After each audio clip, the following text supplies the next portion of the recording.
అపరిచిత links open చేయొద్దు. SI cyber నేరగాళ్ల పట్ల ప్రజలు అప్రమత్తంగా ఉండాలని నారాయణఖేడ్ ఎస్ఐ విద్యాచరణ్ రెడ్డి హెచ్చరించారు.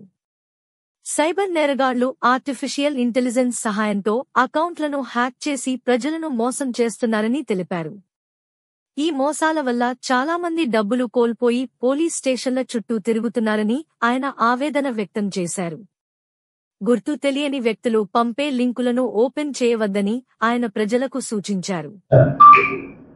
నారాయణఖేడ్ పట్టణ మండల వారి తరఫున ఒక ముఖ్యమైన విన్నపం. ఇది సైబర్ నేరగాళ్లు రోజు రోజుకి కొత్త ప్రాంతాల్లో వారి యొక్క నేరాలను చేస్తూ పోతున్నారు. కాబట్టి ప్రజలకు అవగాహన అవసరం.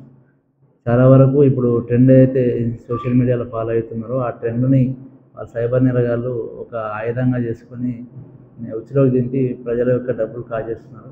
ఈ మధ్యలో కూడా చూసినట్లయితే కొన్ని ట్రెండింగ్ ఫొటోస్ ఆల్బమ్ ద్వారా జెమినీ కొన్ని యాప్స్ ద్వారా ఏవైతే ఫొటోస్ ట్రెండ్ అవుతున్నాయో వాటిని సైబర్ నేరగాళ్లు వాడుకొని ఈ సమాచారాన్ని దోచుకునే ప్రయత్నం చేస్తున్నారు. కొన్ని గతంలో కూడా రిపోర్ట్ అవుతున్నాయి.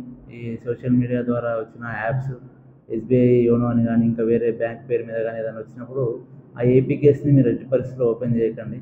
వెంటనే డిలీట్ చేయండి ఏపీకేని. అట్లే ఆ గ్రూప్ని కూడా ఎగ్జిట్ అయిపోవడం మంచిది. అదేవిధంగా ఏదైనా బ్యాంక్ నుంచి కాల్ చేస్తున్నాం అని చెప్పేసి ఓటీపీ అడిగినప్పుడు మీరు అసలు చెప్పగలరు. ఎందుకంటే బ్యాంక్ వాళ్ళు ఎప్పుడు కూడా ఓటీపీ గురించి మీకు కాల్ చేయరు. ఇంకా ఏదైనా క్రెడిట్ కార్డు గురించి కానీ దేని గురించి కానీ డెబిట్ కార్డు గురించి కానీ మీరు ఏదైనా ఎంక్వైరీ చేయదలుచుకుంటే డైరెక్ట్ మీ బ్యాంక్కి వెళ్ళి విజిట్ చేసి ఎంక్వైరీ చేసుకోండి. సైబర్ క్రైమ్ నేరగాళ్ల ఉచ్చులో పడొద్దని చెప్పేసి పోలీసు వారి విజ్ఞప్తి.